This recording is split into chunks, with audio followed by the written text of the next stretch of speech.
Deva Narottamam Devim Saraswatim Vyasam Tato Jayamudire Nashta Prayeshu Abhadreshu Nityam Bhagavata Sevaya Bhagavate Uttama Shloke Bhakti Bhavati Naistiki Krishnaya Vasudevaya Devaki Nandanaya Cha Nandagopakumaraya Govindaya Namo Namaha Namo Pankajanabhaya Namo Pankajamaline Namo Pankajanetraya Namaste Pankajangrahe Hare Krishna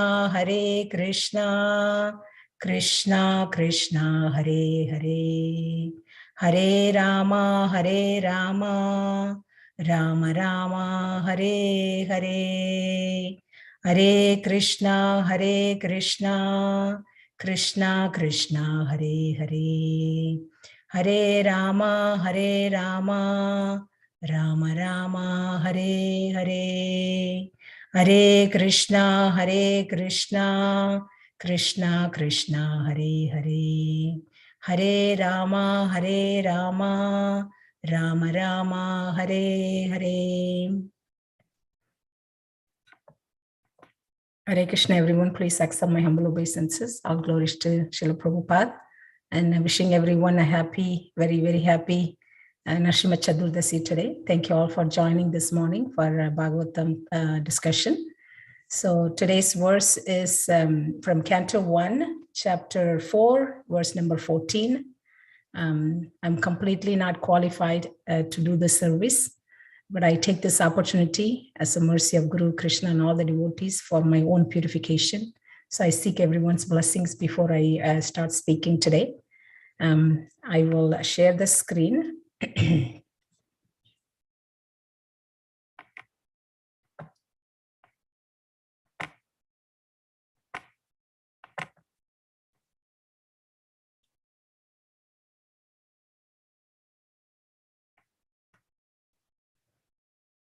I'm trying to do the slide mode, presentation mode.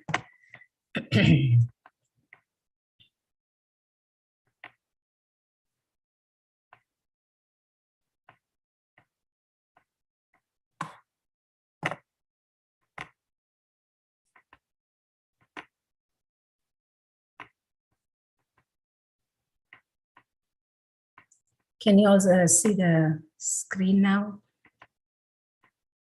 Yes, Mataji. Okay.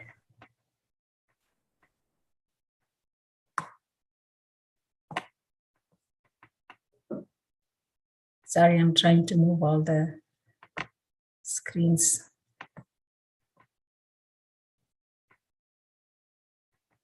Okay. All right. So we are going to discuss Canto 1, Chapter 4, verse number 14. The format of the class will be first we'll recite the shloka, and then we'll do the Mangalacharan prayers, and then we'll get into the discussion. We'll recite the shloka first. Sutta uvacha dvapare samanu prapte kritye yuga paryaye jatah parasharat yogi vasavyam kalaya harihi.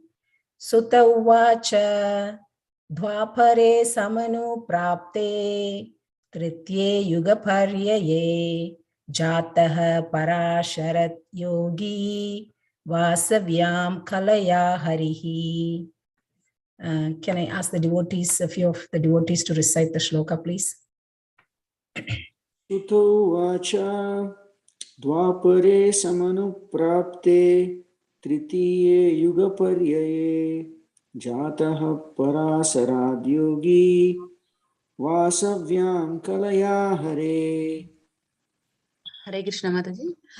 Sutta uvacha dvapare samanu prapte tritiye yuga paryaye Jatah Parasarad Yogi Vasavyam Kalaya Hari. Anyone else? Sutta uvacha dvapare samanuprapte tritiye yuga paryaye jataha parasarad yogi vasavyam kalaya hare. All right, thank you, Mataji. Thank you, Prabhu. So we'll read the synonyms, the word by word translation, and then translation purport by Srila Prabhupada. Sutta Goswami, Uvacha, said, Dwapare, in the second millennium, Samanu Prapte, on the advent of Tritiye, third, Yuga, millennium, Paryaye, in the place of, Jataha, was begotten, Parasharat, by Parashara, Yogi, the great sage, Vasavyam, in the womb of the daughter of Vasu, Kalaya, in the plenary portion, Harihi, of the personality of Godhead. Translation purport by Srila Prabhupada. Srila Prabhupada ki jai. So the Goswami said, when the second millennium overlapped the third, the great sage Vyasadeva was born to Parashara in the womb of Satyavati, the daughter of Vasu. Let me read this again. Translation. Sutta Goswami said, when the second millennium overlapped the third, the great sage Vyasadeva was born to Parashara in the womb of Satyavati, the daughter of Vasu. Purport by Srila Prabhupada. There is a chronological order of 4 millenniums, namely Satya, Dwapara, Treta, and Kali. But sometimes there is overlapping. During the regime of Vaivashvata Manu, there was an overlapping of the 28th round of the 4 millenniums. And the third millennium appeared prior to the second. In that particular millennium, Lord Sri Krishna also descends. And because of this, there was some particular alteration. The mother of the great sage was Satyavati, the daughter of the Vasu fisherman. And the father was the great Parashara Muni. That is the history of Vyasadeva's birth. Every millennium is divided into 3 periods, and each period is called Sandhya. Vyasadeva appeared in the 3rd Sandhya of that particular age. I'll recite the Mangalacharan prayers before we begin the discussion. Om Ajnana Timirandasya Jnananjana Shalakaya Sakshurun Militam Yena Tasmai Shri Guruve Namaha Shri Chaitanya Manobishtam Stapitam Yena Bhutale Swayam Rupa Kadamayam Tatati Swapadantikam Vandeham Shri Gurum Shri Yuta Padakamalam Shri Gurum Vaishnavamcha Shri Rupam Sagra Jatam Sagana Raghunathan Vitam Tam Sajivam Sadvaitam Savadutam Parijana Sagitam Krishna Chaitanya Devam Shri Radha Krishna Padan Sagana Lalita Shri Vishakhan Vidamcha He Krishna Karuna Sindhu Dina Bandho Jagatpate Kopesha Gopika Kanda Radha Kanta Namostute Tapta Kanchana Gaurangi Radhe Vrindavaneshwari Vrishbhanusate Devi Pranamami Hari Pri Vancha Kalpatarubhyacha Kripa Sindhube Evacha Paditanam Bhavanebhyo Vaishnavebhyo Namo Namaha Namo Om Vishnu Padaya Krishna Prishtaya Bhutale Srimade Bhakti Vedanta Swamin Iti Namine Namaste Saraswati Deve Gauravani Pracharine Nirvishesha Shunyavadi Pachata Desadharine Jaya Shri Krishna Chaitanya Prabhu Nityananda Shri Advaita Gadadhar Shivas Adi Gaura Bhakta Vrinda Hare Krishna Krishna Krishna Hare Hare Hare Rama Rama Rama Hare Hare. All right, so we'll get into the discussion now. So I would like to start with the context of this verse. This is the points that I would like to discuss today. After discussing the context, we'll discuss a little bit about Prabhupada purport and then also Vishwanath Chakravarti Thakur's purport, lifetime of Brahma, lifetime of Manu. Why I want to discuss that?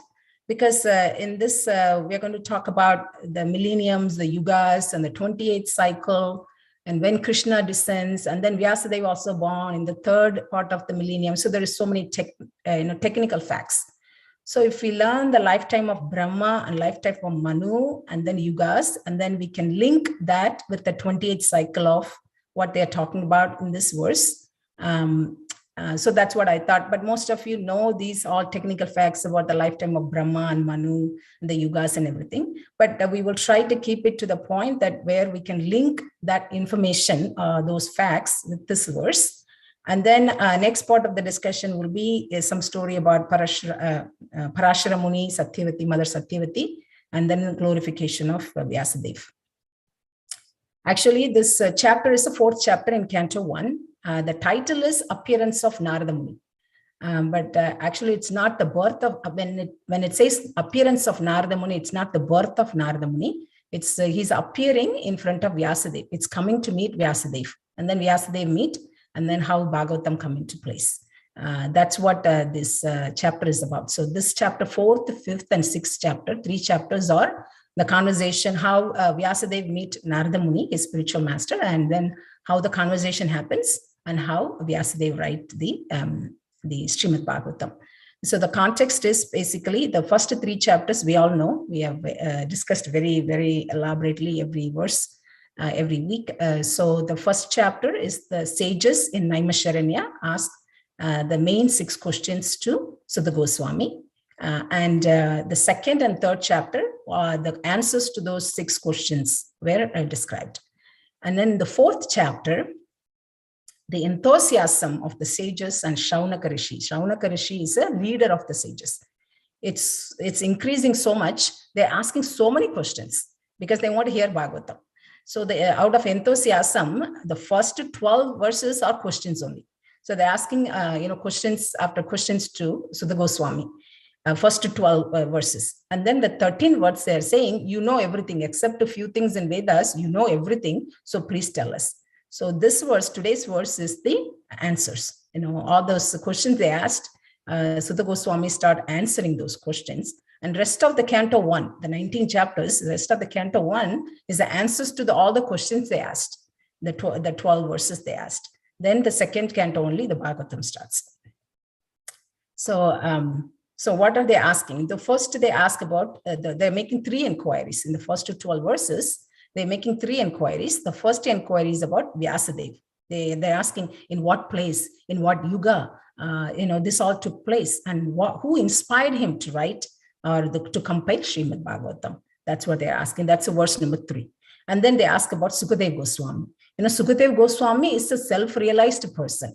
He doesn't even stay in a grahasta's home, home more than a time that it takes to milk the cow, which takes about 30 minutes. But how come he stayed with Parikshit Maharaj 24/7 for 7 days? And how did he meet Parikshit Maharaj? And how did the people in Hastinapur recognize Sukadeva Goswami? So those are the questions they ask about Sukadeva Goswami. Then they ask about Parikshit Maharaj. Tell us about Parikshit Maharaj. He's so young, he's so opulent, he's a king of the world. How can he renounce everything? How can he give up all the possessions and sit in the river, bank of the river and, ready to give up his life? Please tell us all about his activities. So those are the inquiries they made. So now Sudha Goswami start answering. First, he answers about Vyasadeva. This verse talks about Vyasadeva's appearance. When he appeared, which millennium, and who is his father and mother. So that's a discussion in this verse. So let's get into our discussion. So Vishwanath Chakravarti Thakur in his purport, he says that this verse is the answer to the verse number 3, which is this verse. In what period and what place was this first begun? And why was this taken up? From where did Krishna Dvaipayana Vyasa, the great sage, get inspiration to compile this literature? So we all know, Vyasadeva compiled the Vedas. And then, because seeing the anomalies of the Kali Yuga, out of compassion, he wrote, in writing form, he compiled all the Vedas. And then he divided the Vedas into 4. And then he compiled Puranas, Itihas. And then he also wrote Vedanta Sutra, which is the summary study of all the Vedas. But he still was not satisfied. So, and then Mahabharata he wrote, and then Srimad Bhagavatam. But then now the sages are asking to write the Srimad Bhagavatam or to compile this great literature, because it's a huge work. He wrote so much thing, but then he's still not, satisfied, and he got inspiration to write Srimad Bhagavatam. So where did he get the inspiration to write this great literature? So that is the question. So for that question, now Sutta Goswami is answering where, which millennium, and who is his father and mother. So let's get into the discussion of Prabhupada's purport. So Prabhupada here says, actually, the chronological orders of the yugas are Satya Yuga, Dwapara. Dwapara means second. Treta means third. And then fourth is Kali Yuga. That is actual chronological order. So if you see, Kali Yuga is 432,000 years. And then double that's a human years in the earthly years. And it's called Iron Age. And then double the amount of that is Dwapara, 864. It's Bronze Age. And then Treta is 3 times of Kali Yuga, and that's Silver Age. And Satya Yuga is called Golden Age, and it's 4 times. So that's the number of years in each Yuga. So let's get into, we will link all this with this verse. So, and I'm also going to have some quiz questions in between just to have some interaction today. So let's learn about lifetime of Brahma. As I said, we all know this, just a recap, so we can link with the information that we're going to learn. It's all technical fact. So lifetime of Brahma. So the Satya, Treta, Dwapara, Kali Yuga, that 4 yugas together called Divya Yuga, or we can call Chatur Yugas, or we can call Maha Yugas. So those 4, one set or one cycle is called Divya Yugas. And that 4 yugas, one cycle, does like 1,000 cycles of that 4 yugas is 1 day of Brahma. So 1,000 sets of 4 yugas are called, or 1 day of Brahma, and it is also called Kalpa. Brahma's day is called Kalpa. So, so in 1 yuga cycle, that means Satya Yuga, Treta Yuga, Dwapara Yuga, Kali Yuga, all together, how many years? The earthly years is 4.32 millions, 4,320,000 years. That's the human years or earthly years you can call. So that's 1 yuga cycle. And Brahma's day is 1,000 times, right? 1,000 cycle of 4 yugas. So, so 1 day of Brahma is 4,320,000 years times 1,000. That's 1 day of Brahma, which is 12 hours. So similarly, he has 1 night also, 4,320,000 years times 1,000 years. That's 1 day and 1 night. That constitute 1 day of Brahma. And that's called 1 kalpa. And in 1 day of Brahma, there is 14 manus comes and goes. So it's not the whole lifetime, just 1 day of Brahma. And there's no manus in the nighttime. It's only 1 day of Brahma has 14 manus. Manus are like administrators, and they come and they rule the mankind. And then after 1 manu, then 2nd manu and 3rd manu, like that. In 1 day of Brahma, 14 manus comes. So how many cycles in 1 day of Brahma? That's 1,000 cycles. And in 1,000 cycles, 14 manu comes means how many yugas they will rule. So 1,000 divided by 14 manus is around 71, some say 72. So it's approximately 71 yuga cycle. So out of 1,000 sets of 4 yugas, each manu will rule for 71 cycles. And then after 71 cycle is over, then the next manu starts, and the next manu, like that. In 1 day of Brahma, 14 manu comes and goes. So if that's that. So if you calculate 71 yuga cycles that the 1 manu rules, that much of human years that they rule, like 306,720,000 years. That's a long time. And then, so that's in 1 day of Brahma. So like that, in 1 month of Brahma, 420 manus comes and goes. And then in 1 year of Brahma, 5,040 manus. And then, so like that, Brahma lives for 100 years. So 4 yugas, 1 cycle is Chatur Yuga. And like that, 1,000 cycle is 1 day. And then same thing, Same amount of number of years is nighttime for Brahma. So that's 1 day, then 2 days, 3 days, like 1 year, 2 years, like that. He lives for 100 years. Brahma lives for 100 years like that. I cannot see this on the bottom, so I'm going to keep moving this. Sorry. So there are 504,000 manus in the duration of Brahma's life, the whole lifetime. So we'll link this in the next slide. So this is the diagram of that. So the life of Brahma. So if you calculate the life of Brahma, that's about 311 trillion years, 0.04 trillion years that Brahma lived. It looks like a very enormous lifetime. And then in 1 day of Brahma, 14 manus comes and goes. And then we don't have to go in that detail about that. So next slide. So the 14 manus for this day of Brahma. I'm going to go to the next slide before we come to this. So what is our Brahma's age? So there is innumerable universes, and each universe has a Brahma. So our universe, our Brahma, out of 100 years, right now his age is 51 years old. So he has passed 50 years. And in the 51st year, he's in the first day, because it's not nighttime, obviously, because in the nighttime, annihilation happens, devastation happens. So this is daytime. So he's in the first kalpa, first day. So 51 years old, he's in the first kalpa. And Brahma's each day has a name. So this day, the Brahma is called Sweta Varaha Kalpa. And then what did we learn? In 1 day of Brahma, 14 Manu comes, right? And 6 Manus already passed. So now we are in the 7th Manu, who is called Vaivashvata Manu. Anybody remembers the previous identity of Vaivashvata Manu?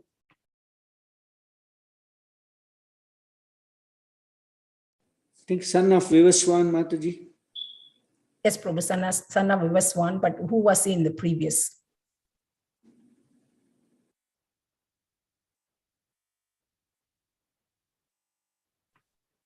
So we learned in Matsya Avatar, Satyavrata Muni.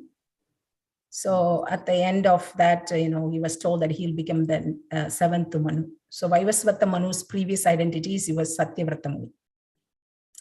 So 6 Manus have passed. We are in the 7th Manu ruling. And how many cycle a Manu rules? 71 cycles of 4 yugas, right? So out of 71 cycles, this Manu, Vaivashvata Manu, he's in the 28th cycle. And in the 28th cycle, there's 4 yugas, right? We are in Kali Yuga. In Kali Yuga, we have passed 5,118 years. Why this information I'm sharing now is we're going to link this with the birth of Vyasadeva, appearance of Krishna, appearance of Chaitanya Mahaprabhu. So let's go back to the previous slide. So these are the 14 Manus for this day of Brahma, for our Brahma. So as I said, the first 6 Manus have already completed ruling. We are in the 7th Manu. Bhagavatam also gives the remaining 7 Manus who is going to be ruling during this day of Brahma. All right, so let's go to the next one. So what happened in the 28th Yuga cycle of Vaivashvata Manu? What happens? So Prabhupada says in the purport, the chronological order is Satya, Dwapara, Treta, and Kali. But sometime there is an overlapping happens. During the period of Vaivashvata Manu, the overlapping happened. And when it happened out of 71 cycle, the 28th Yuga cycle, it happened that the 3rd millennium, the 3rd millennium appeared prior to the 2nd. And in that period, Lord Krishna also descends. And that's what the alteration happened. So that's what Prabhupada purport says. We don't have much commentary on this technical fact. I didn't find anything other than Vishwanath Chakravarti Thakur's. So we are just going to take this and then just be satisfied. So there is an overlapping of Yuga, Treta and Dwapara. Dwapara means 2nd, Treta means 3rd. But in this Yuga cycle, the overlapping happened.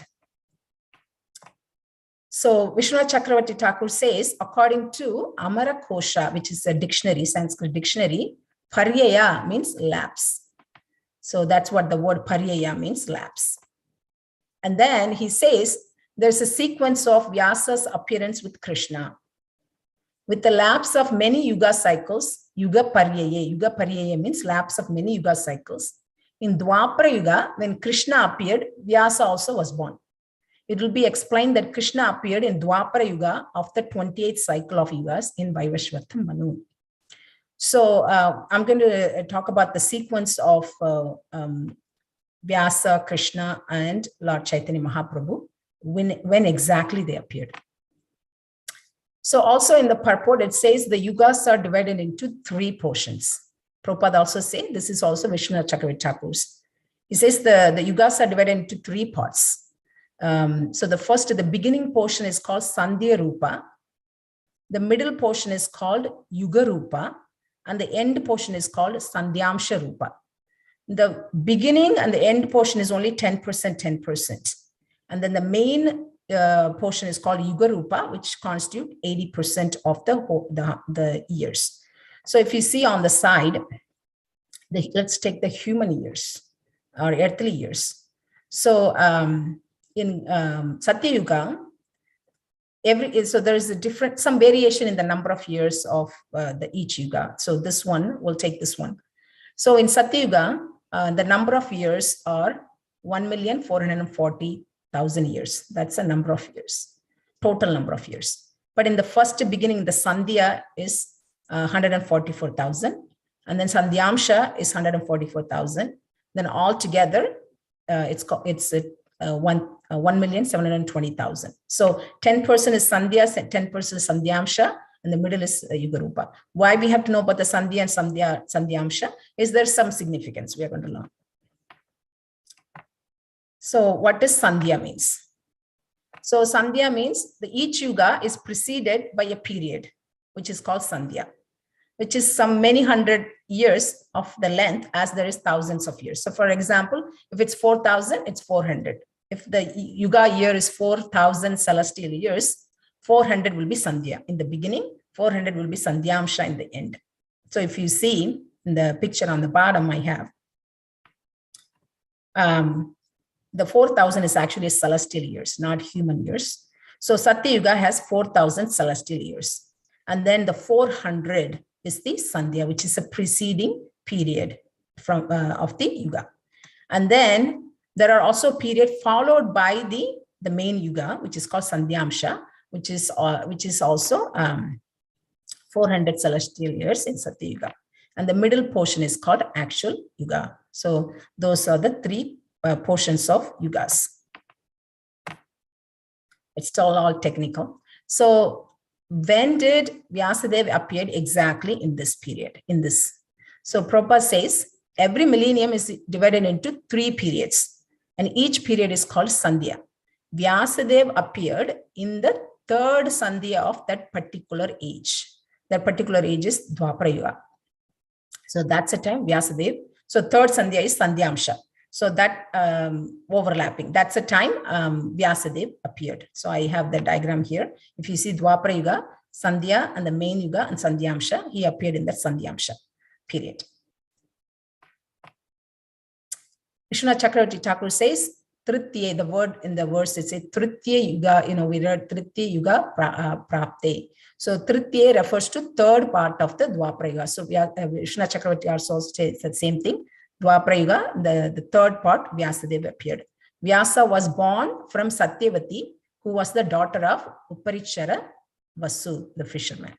Thus, Vasavyam, that also is in the shloka, Vasavyam means in the womb of Satyavati. So that's Krishna Chakravarti Thakur's purport. So this verse from Bhagavatam says that how important these conjunctions of 2 millenniums or Yuga Sandhyas. So it says the transitional periods before, the transitional periods before and after every millennium, which are few hundred years, as aforementioned, are known as Yuga Sandhyas, or the conjunctions of 2 millenniums, according to the expert astronomers. In those periods, all kinds of religious activities are performed. This is from 3rd canto. There's a chapter about all time and yugas. So that conjunctions or Yuga Sandhyas are very auspicious times. So all the religious activities are performed during that time. So just one significance I just wanted to share. So let's talk about the sequence of Vyasa's appearance with Krishna's and Lord Chaitanya Mahaprabhu. So we just learned that Vyasadeva appeared in the 28th cycle of 7th Manu, Vaivashvata Manu, Dwapara Yuga, and in the third part. So I use the one more word here, Sesha. We'll see the reference later. So the final Sandhya, Sandhyamsha, is also called Sesha Sandhya. So Vyasadeva appeared in the Sesha Sandhya of Dwapara Yuga. Lord Krishna appeared in the same 28th cycle in his Swayamrupa, in his original form. Krishna appeared in the same 28th cycle, in the same Dwapara Yuga, in the same Sandhya, sometime after Vyasadeva. And then we all know when Krishna was here, after he's about 90 years old, Kurukshetra war happened. And then Krishna did his earthly pastime about 125 years. And then he went back. Sesha Sandhya is at the time both Vyasadeva and Krishna also appeared in Dwapara Yuga 28th cycle. Lord Chaitanya appeared in Pratama Sandhya, which is we didn't talk about that. That's a beginning Sandhya. It's also called Pradama Sandhya, beginning part of the Kali Yuga of the same 28th cycle, Kali Yuga. So that's a sequence of Vyasa's appearance with Krishna and Lord Chaitanya. So let's see the references for this. So this is from Chaitanya Charitamrita Adi Leela, chapter 3, verse number 10. It talks about the Krishna's appearance, the exact time. So Ashtavimsha Chadur Yuge Dwapare Sheshe Dwaparera Sheshe Vrajera Sahita Hoya Krishnera Prakashe. So at the end of Dwapara Yuga, of the 28th Divya Yuga, Lord Krishna appears on earth with the full paraphernalia of his eternal Vrajadama. So in this word, the Dwaparera Shesha. So that's the reference here. So Krishna appeared on the Dwapara Yuga, the final, the Sesha Sandhya, other word for the third part of the Yuga. And then Mahaprabhu appeared, the Pradama Sandhya of the Kali Yuga. This is the verse. Ethe Bhavi Kali Kale Pratama Sandhyaya Avatirna Hoile Krishna Apani Nadiyaya. Thinking thus, the personality of Godhead, Sri Krishna himself descended at Nadia early in the age of Kali. So Pradama Sandhya means the early part of the Yuga. Sesha Sandhya means the later or the last portion of the Yuga. So those are the references. So it's the same thing. Pradama Sandhya, Pradama Sandhya and Sesha Sandhya. So I'm not going to read that. I'll go to the next one. So Prabhupada says that now is the term of Vaivashvata Manu. So this is the 7th Manu, Vaivashvata Manu, during which Lord Chaitanya appears. First, Lord Krishna appears at the close of the Dwapara Yuga of the 28th Divya Yuga. And then Lord Chaitanya appears in the Kali Yuga of the same Divya Yuga. So Lord Krishna and Lord Chaitanya appears once in each day of Brahma or once in 14 Manvantaras, each of 71 Divya Yugas in duration. Okay. So from the beginning of Brahma's days, so this is about, that's a 4,320,000,000 years, 6 Manus appear and disappear before Lord Krishna appears. So, so before Lord Krishna appears, this many years have already passed, about 1,975,000,000 years. So the question is here, the quiz question here now. Oh, no, let me explain this one. So if you see this picture, this is a Vaivashvata Manu, and then 71 Yugas cycle he rules. We are in the 28th now. And then in the 28th cycle, Krishna appears in his Swayamrupa, in his original form, in the Dwapara Yuga, and then Chaitanya Mahaprabhu appear. Vyasadeva also appear in the Dwapara Yuga. So this is just a diagram of that sequence. So question. So Lord Krishna and Lord Chaitanya Mahaprabhu comes in once in every Dwapara or Kali Yugas.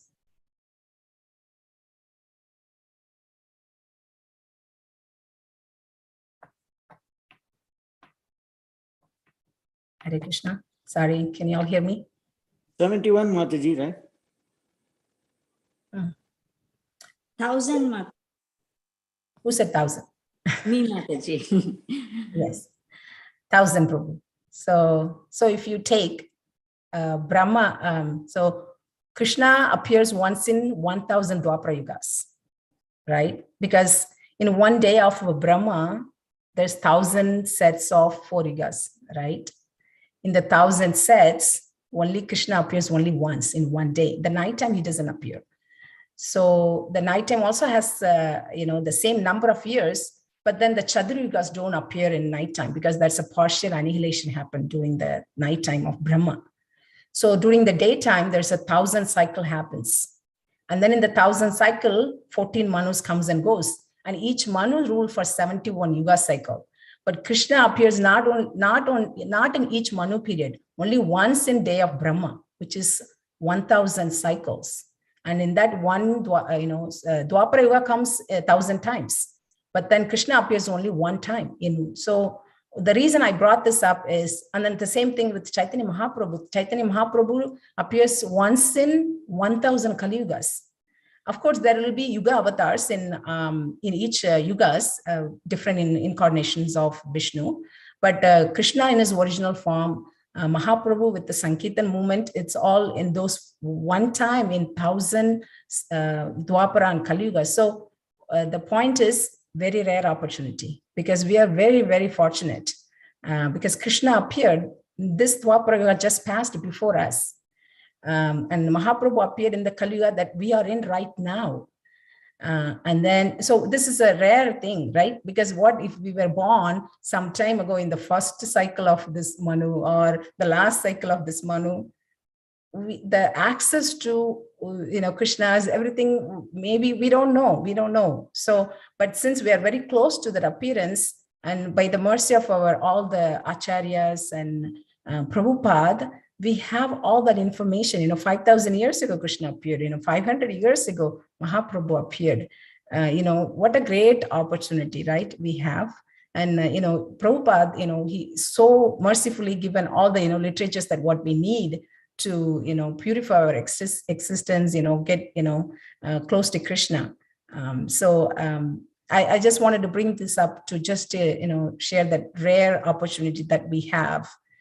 Even though we are in Kali Yuga, I think we are very, very fortunate to born in this Kali Yuga, very close to Mahaprabhu's and Krishna's appearance. So, this is Brahma's lifetime for one day. 4,320,000,000 years is a day, and then the night is 4,320,000,000 years is a night. So total is about 8,640,000,000 human years. In that time, Krishna appears once. So it takes Krishna to appear as 8,640,000,000 human years. And that happened 5,000 years ago. Very nice. So the same information here. So I'm going to skip this. So let's get into, so those are the technical facts about the Yugas and appearance of Vyasadeva. So now let's talk about Mother Satyavati. Vyasadeva's mother Satyavati, there's so many versions out there for Mahabharata.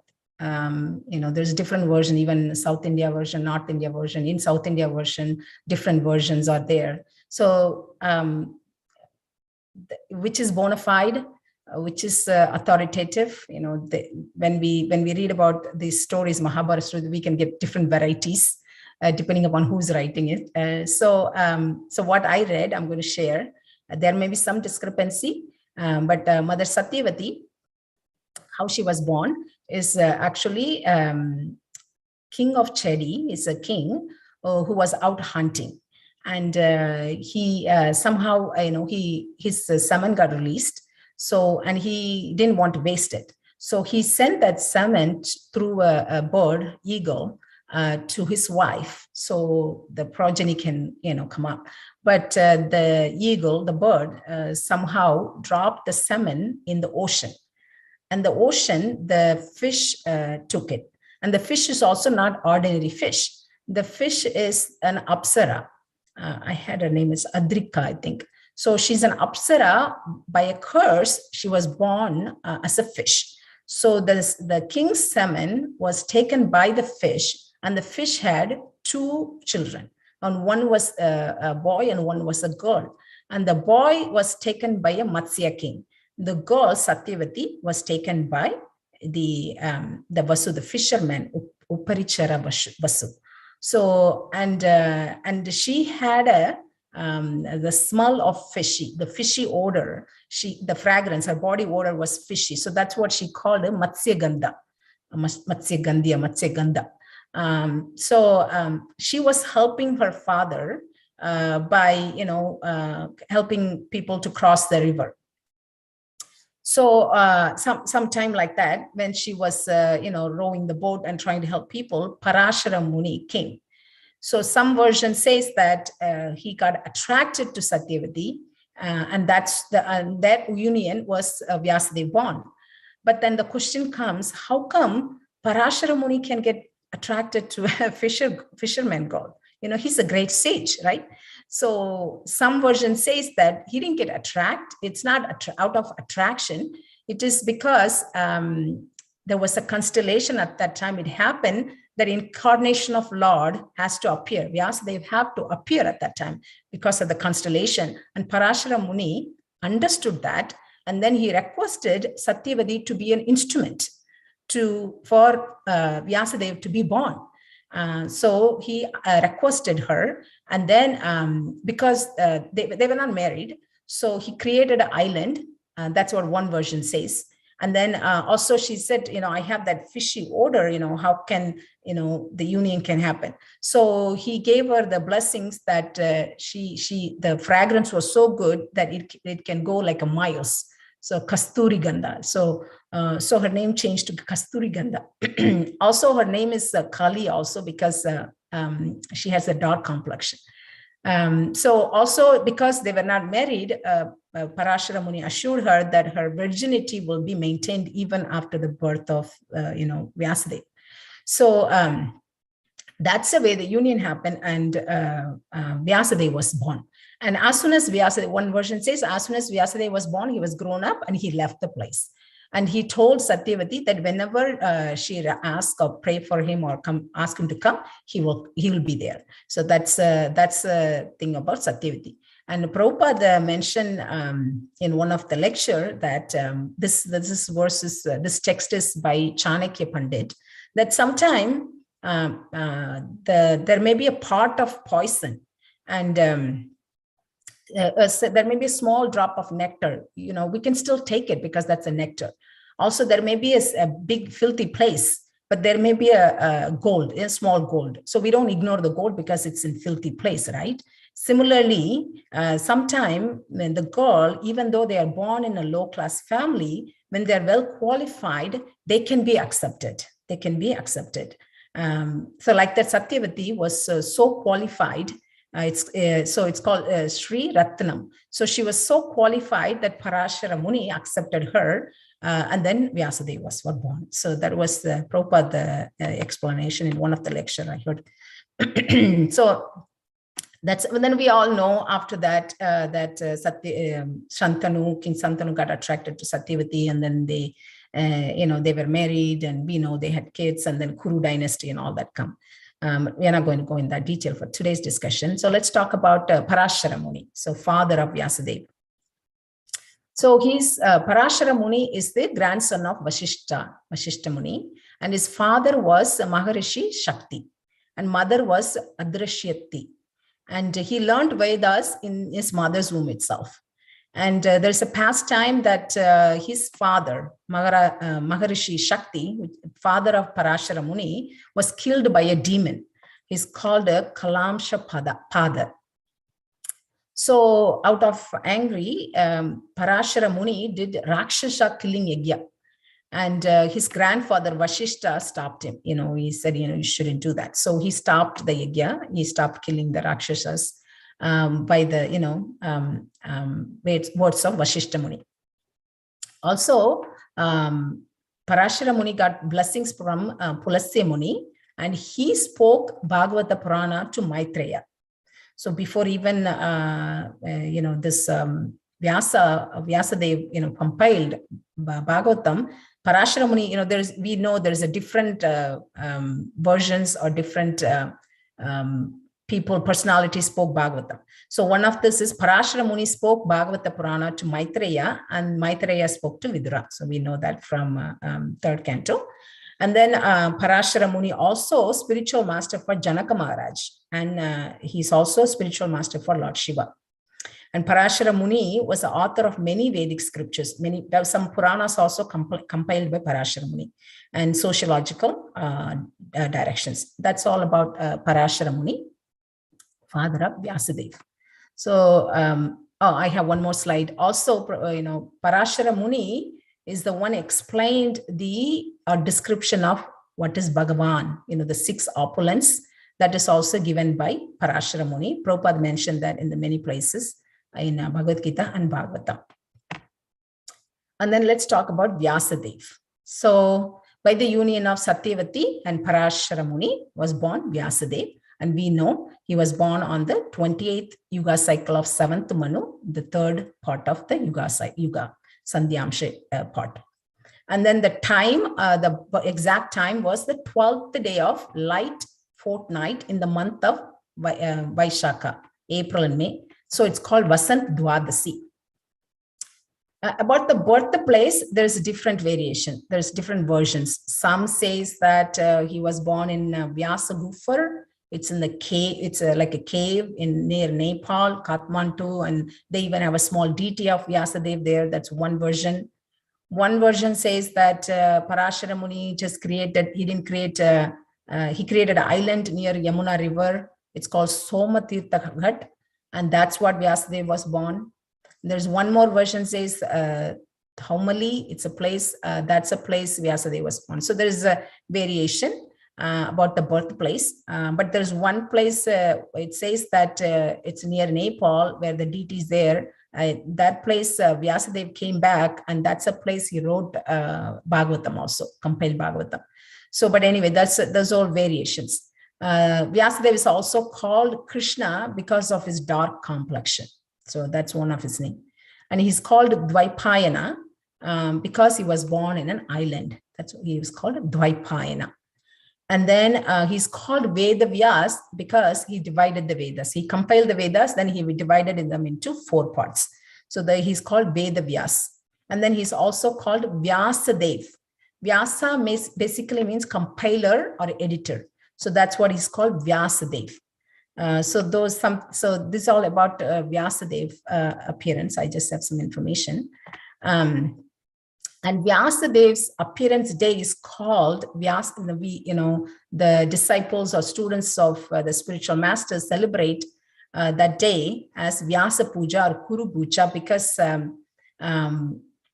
the spiritual master is the representative of Vyasa. He's the original spiritual master who gave Vedas and Vedic knowledge. So his birthday is celebrated as Vyasa Puja. Traditionally, that's what they did.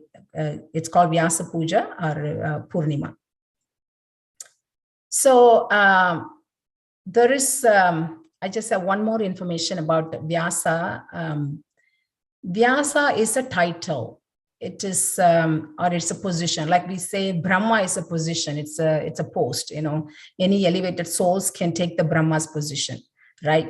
So similarly, Vyasa also, the compiler of Veda in each Dwapara who comes, is also a title or a position. So let me explain this one. In each Manu period, so like we have every 4 years, the election comes and then the president change. And when the president changes, the whole administration changes, right? Similarly, the 14 Manus in one day of Brahma, when they come, the whole administration changes. After each and every Manu, the whole management changes. Who all changes? The ruling Manu changes, number one, we all know that. And the Devatas, the demigods who are ruling in all the different posts they hold, they all changes. The sons of Manu, they also hold some positions in the management. And then Indra also changes. The great sages, the 7 sages, they also changes. And then there's also one partial incarnation of Supreme Lord also happens in one Manu time. So every Manu time, this changes. Also, Vyasa also changes every Manu time.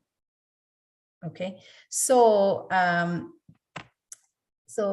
this Vaivashvata Manu, how many cycles he rules? 71 cycles, right? In 71 cycles, how many Dwapara Yuga? 71 Dwapara Yuga. And 71 Dwapara Yuga needs 71 Vyasas. So far, so this is a 28th cycle, right? So in 28th cycle, Krishna Dvaipayana Vyasa came, who is none other than Krishna, means the Vishnu himself. It's incarnation of Vishnu came. But if you look at the previous Vyasas, the first Dwapara Yuga, Brahma was the Vyasa. The second, the Prajapati.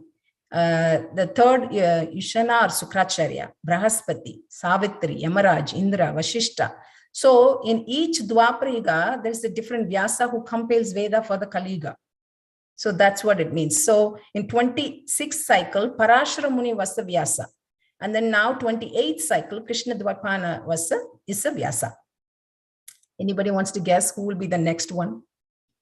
At 29th cycle. It's in Bhagavatam.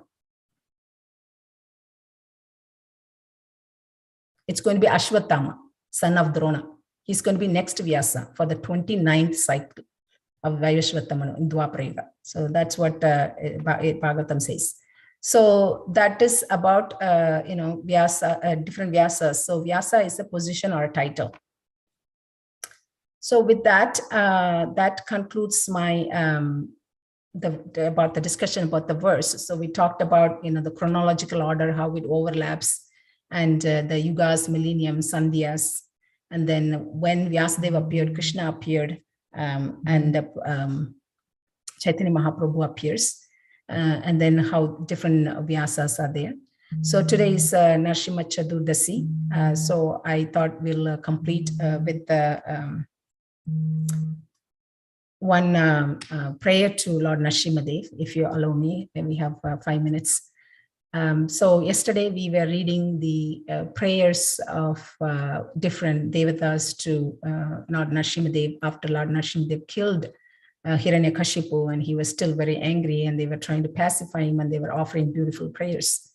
So when we were reading, I did this prayer. I picked this prayer before we read that section yesterday. But yesterday when we were reading, I was paying attention how these devatas, like, starting from Lord Brahma, Shiva, Indra, sages, residents from Gandharva Loka, Pitraloka, Nagaloka, everybody was praying. There was some correlation or connection in each one's prayer. They'll say first their function or duty and how it got affected, and then because of Hiranyakashipu, and how Nrsimhadev saved them, and then they'll pay their obeisances. They'll offer prayers. So like, for example, Lord Brahma said, because Lord Brahma's duty is what? Subcreation. So he'll say, you are the main, you are the cause for the creation, maintenance, and annihilation, but nothing touches you. So I offer my prayers. And then Shiva will say, because Shiva's function is what? Distraction. He's in charge of distraction. So he'll say, you get angry and then the distraction happen, but then even your anger also transcendental. There's no difference between your angry and blessings. So, and then Indra will say, he's also called Lord of Sacrifice, right? He'll say, sacrifice, I was not getting my sacrifice in the portion of the sacrifice or the oblations. And he took it away, and because you killed him, I got it back. And even the Nagaloka residents, they'll say, he took away our wives and jewels on the hoods. That's their concern. So you gave that back, And then the Pitraloka people will say, we were the Shraddha ceremony, our sons and grandsons were doing, and we were not getting them because he stopped us, or he was getting it. So now we got it back. Gandharva Loka people will say, we were not able to do the service like dancing and singing and all that. But you killed him, so we got it back. So everything that it was so good, the mood yesterday. Today's Narsimha Chaturdasi, and yesterday we were hearing that.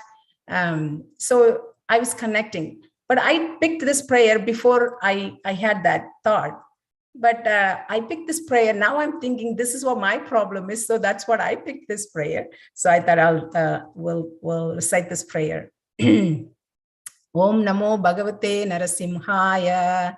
Namastejas Tejas Avir Bhava Vajranakra Vajranaka Vajradamshra Karmashayan Randaya Tamograsa Om Swaha Abhayam Atmani Bhuishta Om Shram.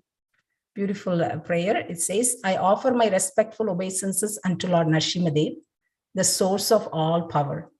O my Lord, who possesses nails and teeth, just like thunderbolts, kindly vanquish our demon-like desires. Kindly vanquish our demon-like desires for fruitive activity in this material world. Please appear in our hearts, drive away our ignorance, so that by your mercy, we may become fearless in the struggle for existence in this material world. Hare Krishna. Thank you all so much for joining. I invite any corrections, comments, and questions, please. Thank you.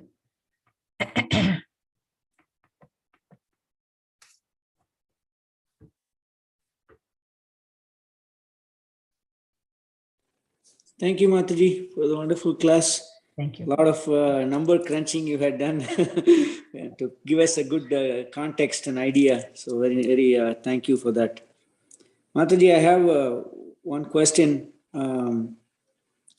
So the sages of Naimisharanya, they are doing these sacrifices for the people of Kali Yuga. So that is at the end of Dwapara Yuga, in that Sesha Sandhya, or is it in the beginning of Kali Yuga in the Pratama Sandhya?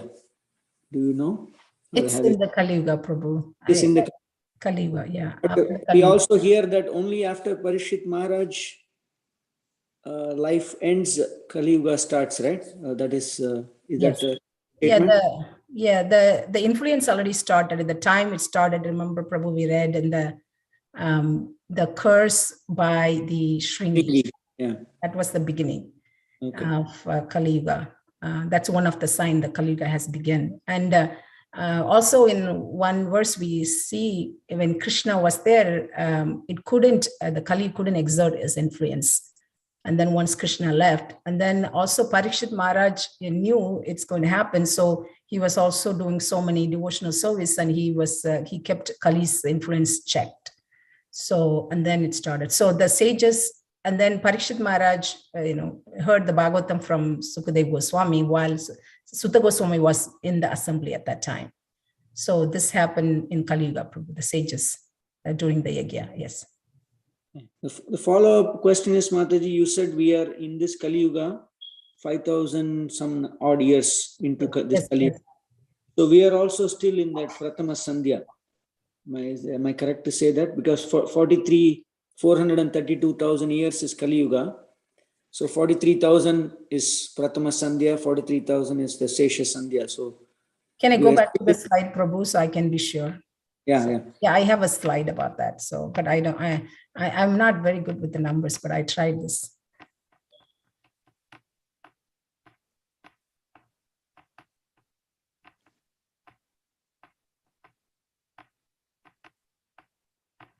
And also one other. Here. So here, if you look at the Kali Yuga, the earthly years is the actual Yuga is 360,000, Sandhya is 36,000, Sandhyamsha is 36,000, total is 432,000 years. So yes, Prabhu, so we are still in the Sandhya, the first part of the Yuga. Yes, that is correct, Prabhu. In the past, this question had come to me for some, I don't remember the exact context, Mataji, where is this the only Yuga where this switch of Treta and Dwapara Yuga happens? Because Prabhupada Purport says that clearly, Yuga cycle. But Maharaj couldn't, he tried asking for some references from somebody, and he said he could not get any further information. And Lal Gopal Prabhu had mentioned, I think it was probably the previous visit or the visit before of Maharaj, Yeah. Lal Gopal Prabhu mentioned that it is always Treta, Dwapara and Kali.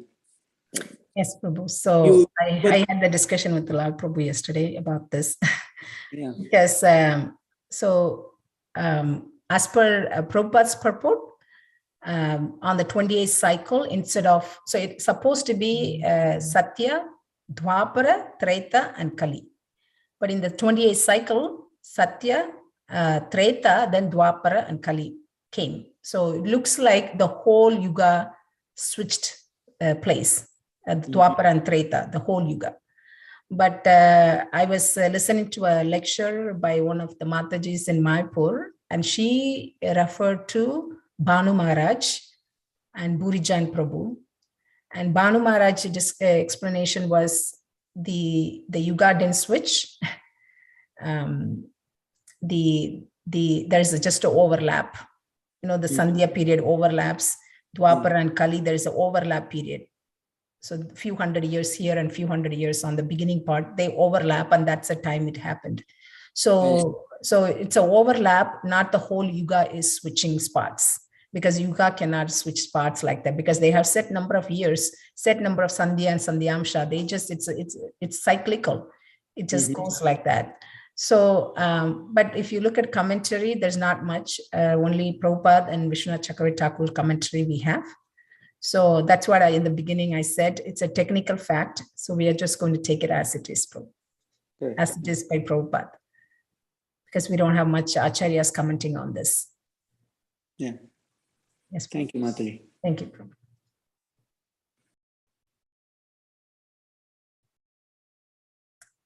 Any other? Hare Krishna, Mataji. It's very wonderful, very good, very well compiled, all the calculations, values and everything. This Sanjay and Sanjansa, all those things are mentioned in the Bhagavatam, or where did you get the reference, Mataji? Bhagavatam. One verse from Canto 3, chapter 11 has the Sandhya and Sandhyamsha, and then the Sesha and Pradama, those things was from Chaitanya Charitamrita. So it's all in Bhagavatam.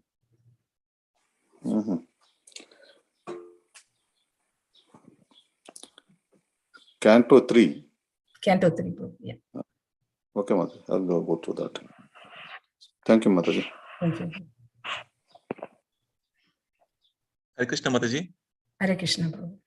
So thank you for a wonderful technical presentation. It was beautiful.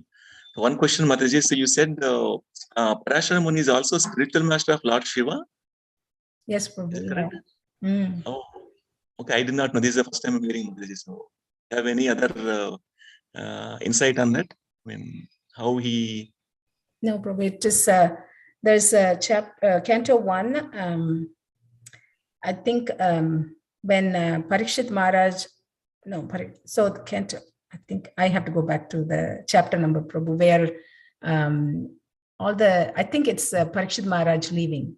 So 19th chapter, Prabhupada explained, or 9th chapter. So Prabhupada explained about one paragraph about Parash Ceremony. In that he mentions, but there's not much information about how he was spiritual master of Shiva. But for Janaka Maharaj, I have other references, because the Nepal and where the birthplace is also was Janaka's kingdom. That was part of Janaka's kingdom where Vyasa was born. So there's some connection. I'm sorry, Parash Ceremony was there. So there's some connection also for Janaka Maharaj. But Shiva, there's no pastime mention how he was a spiritual master for Shiva. But Maitreya Muni says that my spiritual master is Parash Ceremony. So he's also a spiritual master for Maitreya. Yeah, I know that, Mataji. Thank you. Yeah, thank you, Prabhu.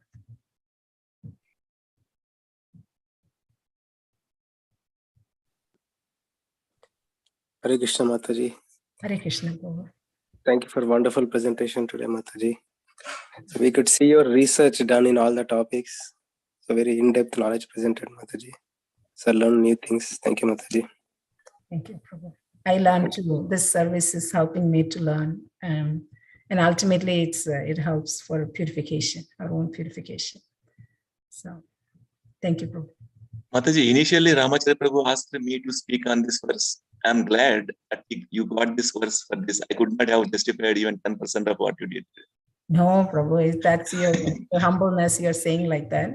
Thank you. Your class is always good. But I felt today that I didn't have any lot of practical application or personal application, because this is when the verse is like technical like that, it's hard to get into some personal application.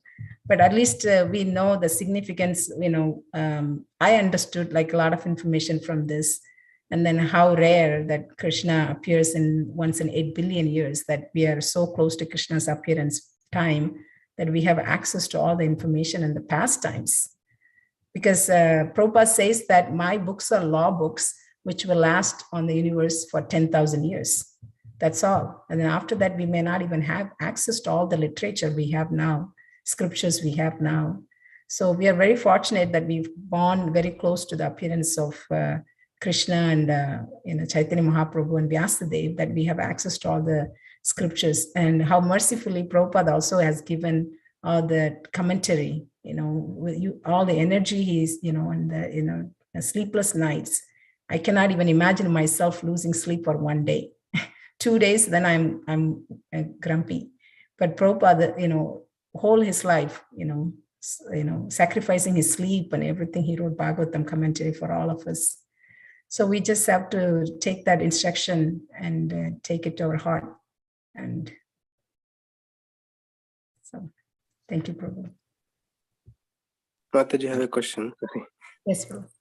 Mataji, Veda Vyasa, you said Vyasa appears in different cycles, different Vyasas appear. So only Veda Vyasa is the incarnation, Shakti-avesha, incarnation of Vishnu, Mataji? Yes. All other Vyasas are not? Yeah, so it's a Sakti-avesha avatar, right? So any empowered living being can take that position. So if you look at that 28 I listed, most of them are different living beings who took that position. But Krishna, Dwight, Payana, Vyasa is incarnation of Lord himself. So that is also a very great opportunity for us. We are very fortunate. Yeah. Thank you. That was a new information for me when I was referring for this class, because I never learned that every Dwapara Yuga, there's a different Vyasa to compile Vedas. I didn't know that it was a post or a position. So that's a new information. And the sages, and then Ashwatthama, Parashara also, they all now, it says, they in Bhagavatam 1 verse says, they are all living now in their respective ashrams. And when the time comes, they take the position. So Ashwatthama is the same thing, because we asked the question, is Ashwatthama still alive? They ask that question. So yeah, they're all living in their respective ashram. When that time comes, they take up that position. So next Vyasa is Ashwatthama. See, because when there is no qualified person, Lord himself. Yes, yeah. Something. Exactly. Okay. Thank you, Prabhu. Thank you. So all those, sorry, Mataji, Hare Krishna. So all those verses will compile the Bhagavatam, right? Like whenever they will appear, even if that is not the direct incarnation or Sakti-avesha avatar of Krishna, like Veda Vyasa. Yeah, so my reference was like it says that each Vyasa will compile Vedas. But in the universe now we are in the day of Brahma we have, and the Vyasa we have Srimad Bhagavatam and all the other scriptures. But does every Vyasa will compile Srimad Bhagavatam for the people in Kali Yuga? I don't know. But they are the compiler of Vedas. But what all they will compile, and then will this same thing will happen the pastimes of Narada Muni and Vyasadeva and the Srimad Bhagavatam coming into place? I don't have that exact reference. But now in this universe, we have Srimad Bhagavatam. So, yeah. That's helpful, Mataji. Thank you for your wonderful class. Hare Krishna. Thank you so much, Mataji. All right. So, Hare Krishna, Ramacharya Prabhu, you have any announcement for today's program at the temple?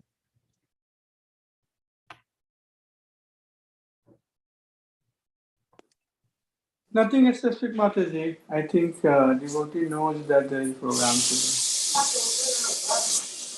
Okay, Prabhu. Thank you. Hare Krishna. Thank you, Prabhu. Thank you so much for the opportunity on this auspicious day to speak on Bhagavatam. Thank you all for joining. And again, wish you all a very happy Narasimha Chaturdasi. I'll chant the Vaishnava Pranam Mantra. Vancha kalpatarubhyacha, kripa sindhubhya evacha, paditanam pavanebhyo, Vaishnavebhyo namo namaha. Ananda Koti Vaishnavrinda ki jai. Srila Prabhupada ki jai. Srila Vyasadeva ki jai. Srila Narasimhadev Bhagavan ki jai. Hare Krishna. Thank you, Mataji. Hare Krishna. Krishna. Hare Krishna, Mataji. Hare Krishna. Thank you, Mataji. Hare Krishna. Thank you, Mataji. Hare Krishna.